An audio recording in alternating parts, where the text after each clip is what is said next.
can't remember a time when you've got both stars and the director in Melbourne as one of the first countries in the world to see it. I'm not sure whether... Are we the first nation outside the United States to screen the movie or not in Melbourne? Do any of you know? I think they said they were going on a tour, so maybe Australia is first. But the other thing that's really unusual about it is that we're talking about a movie that was launched in Melbourne rather than Sydney. Usually the previews go to, or the stars go to Sydney. I'm not sure what happened with this one. I'm very pleased they came here. But as far as I'm concerned, notwithstanding Love, Simon, this is the most mainstream gay movie yet made. And I reckon it's a surefire winner. How broad a winner it is another matter, because I thought it was genuinely funny and at times it was poignant. And the plot, well, it is a universal one with a screenplay by one of the stars of the film, Billy Eichner, and the director, Nicholas Stoller, both of whom I mentioned were out here in Melbourne. And Nicholas Stoller, probably best known for a movie such as Forgetting Sarah Marshall. What else has he done, Nicholas Stoller, guys? What other films do you remember of his? Yeah, okay, yep, Get Him to the Greek. Anything else stands out? No. All right. I mentioned, I thought the acting was terrific. You got 40-year-old Bobby, played by Billy Eichner. Is it Eichner or Eichner? I get... Eichner, with an N. Yep. Okay. Yep. Sorry, I apologise to him. But, okay, so you got 40-year-old Bobby, played by Eichner. He's an intense, intelligent, single Jewish homosexual who hosts a popular podcast in which he tells people what he thinks, just like we do. And he's just accepted a job as head of the first LGBTQI plus history and culture museum. He's polished, he's erudite when he gets onto the big stage. But one thing Bobby cannot do is to find Mr. Right. He's got the occasional meaningless hookup from platforms such as Grindr, but save for sex, there's no connection. And then, in a club, he sets eyes upon this buff individual called Aaron, played by Luke McFarlane. He's a lawyer specialising in wills, who is not on the social media platform Grindr, and he also happens to like country music. Long-term connection is not a thing for Aaron either, so for neither of these two characters, Bobby or Aaron. And yet, despite him frequently disappearing, that's Aaron, he and Bobby hit it off and they become an item. But not all is smooth sailing, as Bobby's full-on personality and Aaron's interest in an old sporting chum get in the way. And on top of that, Bobby and his executive team at the museum are constantly at loggerheads. Aaron, well, he really hates his job. Really a number of noteworthy cameos that we should mention here as well. Deborah Messing from Will and Grace television series, Kristen Chenoweth from Glee, Ben Stiller, Night at the Museum. They are among the cameo roles here. It features an all LGBTQI plus crew, and I reckon it hits all the right notes. It pokes fun at stereotypes. To me, it does that. And it celebrates sexual diversity, and it deals with frustration and insecurity and pride. I thought the writing, well, it's acerbic, plenty of laugh-aloud moments, and you've got, the various characters. So let's kick it off with you, Dave. What did you think of Bros, notwithstanding your gay friends saying that, saying a few derogatory remarks about the way the script was put together? Look, I thought it was a good film. Stoller has always been good with humour. He also likes at times to be a little bit crass with his humour, which we saw with Bad Neighbours and Bad Neighbours 2. But here, I think he actually reins the crassness back in. I had the pleasure of interviewing him this week, and he talked about the fact that this is a film that he's wanted to make for years and years and years, and he's always felt that he hasn't had the right partners to make the film with, because as a straight male, he didn't feel like this was a film that he needed to tell the story of, or could tell the story of, I should say. But I thought he reined in a lot of that crassness that he's had in his other films. He's made this a more poignant film. There were some genuine laugh-out-loud moments in there. I don't think I've heard an audience laugh so much in a comedy for years. So I think the characters are interesting. You like the characters. There did feel like there was something missing, and I thought a couple of scenes ran over long. But for the general part of it, it was a good rom-com. Yeah, it really was. Some of the scenes, there were a couple of scenes. There was one on a beach that I think went on for too long, Peter. But I thought it was a strong film. What did you think? No, I think it's a very good relationship comedy. The quality of the writing, as you've both mentioned, is excellent.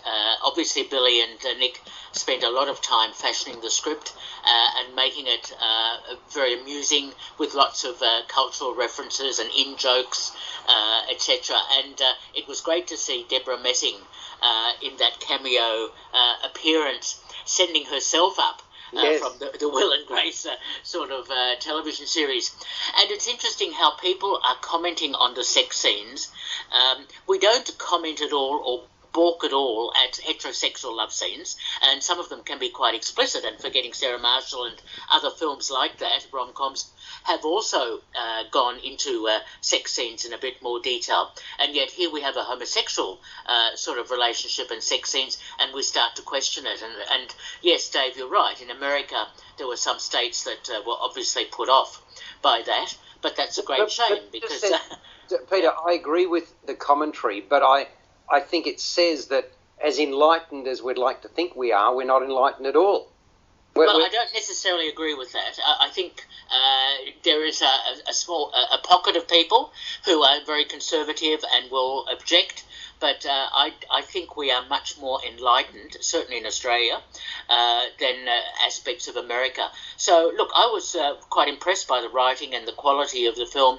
The relationships were well developed between the two men, and I really enjoyed it. But I would say that we're on the road. We are on the road to greater tolerance and so forth. But I don't think in Australia we're there either yet. I think we're on the road. Would you disagree with that, Kerry? I disagree with that. Otherwise, we wouldn't have agreed to gay marriage. Oh wow. Okay. Well, what do you think about that, Greg? Do you think we're fully enlightened in Australia or not? Probably not yet, but we're moving that way. And that's the point that I'm making. That's exactly the point I'm making. We're moving in the right direction, but we're certainly a long way from being tolerant. Do you think we're a tolerant society, Peter? I think, generally speaking, we are. Again, there are always going to be exceptions, and we've found that in a number of examples culturally of late. But I think we are more tolerant. I don't think people will be put off by seeing this film. I think the film should do well in Australia. It's interesting. There was an article over the last few days, I don't know whether you read it, Peter, that the rise of anti-Semitic sentiment and neo-Nazism has reached a zenith at the moment in recent history. And there was a researcher who looked at 8 separate groups, and a lot of the intolerance is coming from younger people, according to this report. I don't know whether you read that or not. This, again, it gets to the heart of tolerance. And to me, there's still a great deal of intolerance. Yeah, I haven't read that. Look, yes, of course there's intolerance out there in some small communities and some groups, etc. You're never going to eliminate that. But if we're talking about generally as a country, are we more tolerant? The answer is yes.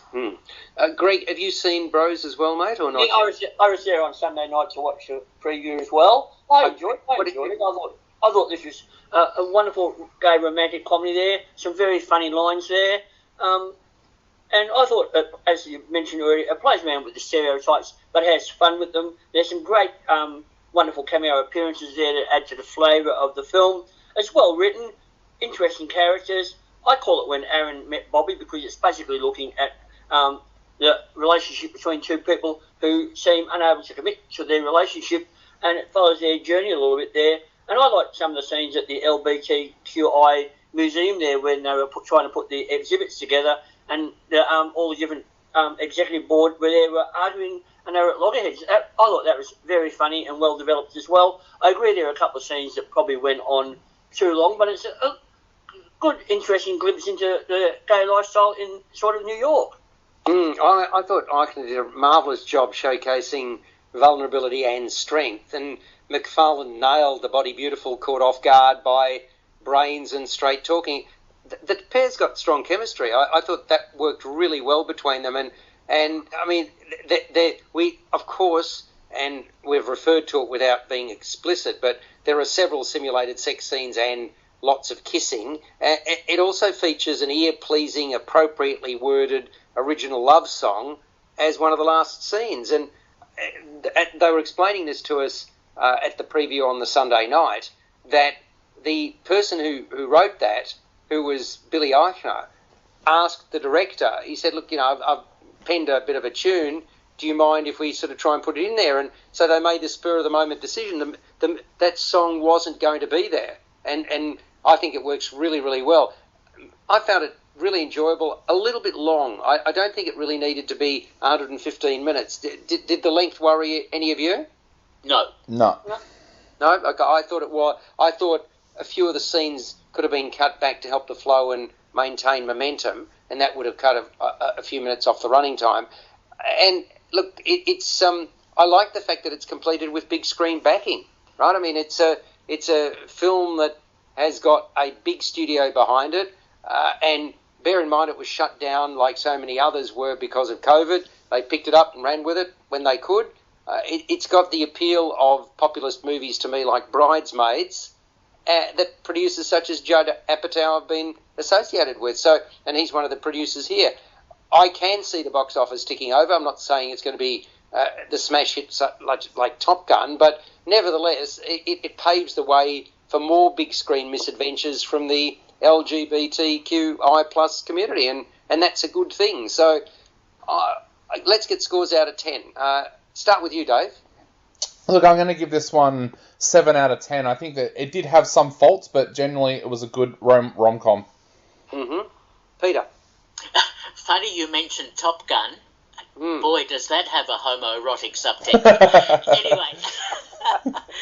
Anyway, with Bros, I really like the script. It's very cleverly written and performed, with lots of funny bits in there. 8 out of 10 from me. And Gregory King. And talking timely about a gay film there, the Melbourne Queer Film Festival kicks off this month too with some...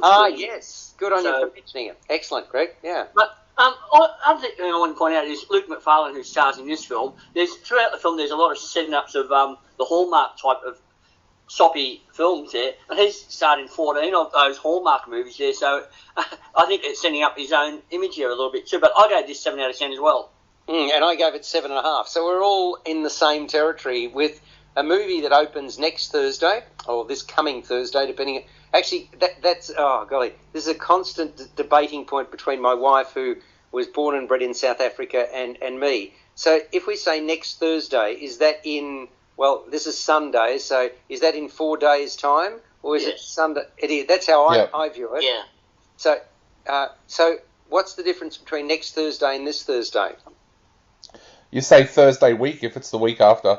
I wholeheartedly agree. So, but this week and this Thursday and next Thursday, in the context of today being Sunday, are the same Thursday, correct? Which is in 4 days' time. Are we in agreement on that or not? Yes, because next means the next one coming up. Yeah. And so it's this Thursday. Yeah. This Thursday, yeah. Yeah, exactly. So I should bring my darling wife into this conversation because we've had so many discussions about it, and we end up just sitting around laughing. It's just the English language is a wonderful thing. I had cause